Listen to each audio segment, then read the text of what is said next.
नमस्कार दोस्तों, जय जोहार। मैं कौशल तिवारी और बिहनिया संझा में आपका स्वागत है। एक तरफ देश के प्रधानमंत्री नरेंद्र मोदी आधी आबादी यानी नारी शक्ति को साधने के लिए बेटी बचाओ बेटी पढ़ाओ जैसे कई नारे दे रहे हैं। नारी की रक्षा उन्हीं की सरकार में संभव है, यह दावा करते घूम रहे हैं। तो दूसरी तरफ भारतीय जनता पार्टी के नेता यौन शोषण के मामले में लगातार आरोपों के कटघरे में खड़े हो रहे हैं। सवाल सिर्फ बृजभूषण शरण सिंह का नहीं है, जिसे देश का नाम रोशन करने वाली महिला पहलवानों के यौन शोषण के आरोप से बचाने के लिए पूरी मोदी सरकार लगी हुई थी। और ना ही कुलदीप सेंगर को बचाने की बात है और ना ही बिल्किस बानो के बलात्कारियों को फूल मालाओं से लाद देने की बात थी। कठुआ कांड में एक मासूम बच्ची को किस तरीके से रौंदा गया था, उस आरोपी को भी हिंदूवादी संगठनों ने बकायदा स्वागत किया था। तो क्या भारतीय जनता पार्टी का यही चरित्र हो गया? यह सवाल इसलिए उठ रहा है क्योंकि कल देश के प्रधानमंत्री नरेंद्र मोदी के सबसे दुलारे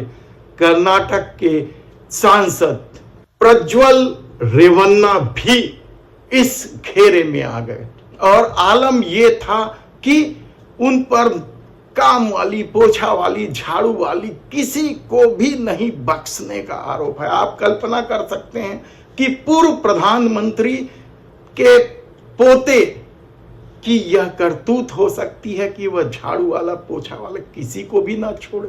न केवल उनका यौन शोषण करते रहे बल्कि वीडियो तक बनाते रहे और सैकड़ों की संख्या में यौन शोषण के आरोप लगते रहे। देश के प्रधानमंत्री नरेंद्र मोदी के सबसे चहेते कैंडिडेट और उनके प्रचार में भी देश के प्रधानमंत्री नरेंद्र मोदी गए थे। 26 अप्रैल को मतदान के ठीक एक दिन पहले जब इस आरोपों के खिलाफ एसआईटी गठन करने की घोषणा कर्नाटक की सरकार, सिद्धारमैया सरकार ने जब की, तो 26 तारीख को वोट के लिए भी प्रज्वल रेवन्ना नहीं रुके और सुबेरे वोट देने से पहले तड़के ही उठकर नोथांसा एयरलाइंस की विमान से जर्मनी चले गए। कहा जा रहा है कि वे भाग गए, वोट भी नहीं दिए। और उसके ठीक एक दिन पहले शाम तक यही प्रज्वल रेवन्ना अब की बार 400 पार का नारा लगा रहे थे। यानी कितना विभत्स खेल हो रहा था कर्नाटक में, यह कल्पना से बाहर है।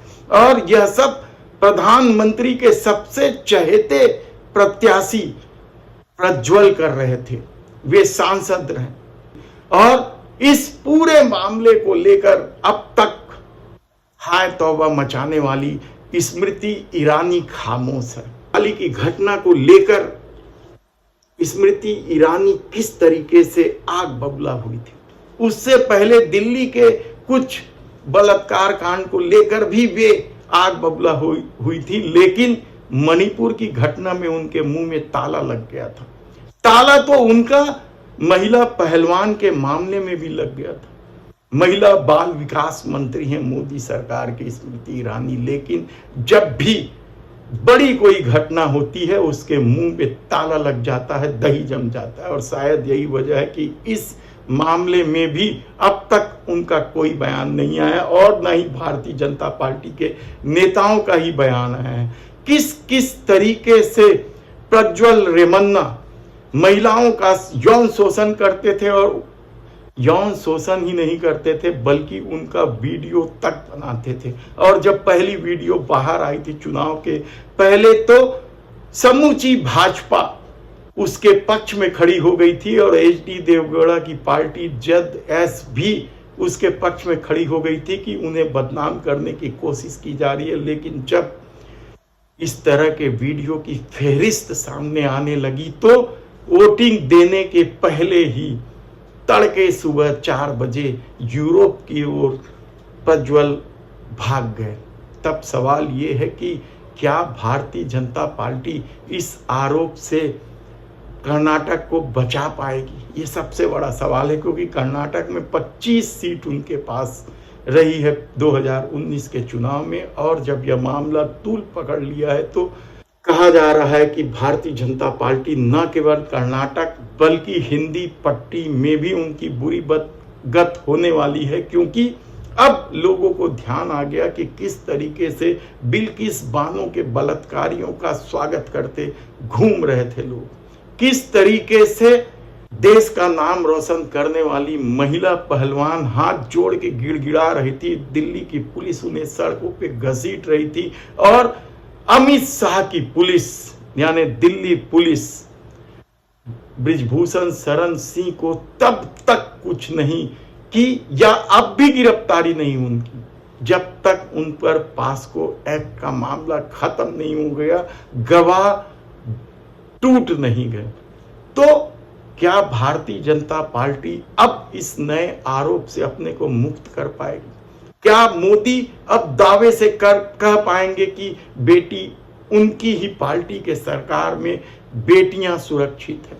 सवाल आप जरूर उठाइए, क्योंकि ये चुनाव का दौर है और सत्ता किस हद तक अपनी करतूत से लोगों को महंगाई बेरोजगारी में ही नहीं झोंका है, बल्कि उन जहर बेचने वाली दवा कंपनियों की जांच रोककर भी चुनावी बांड से पैसे वसूले। धन्यवाद।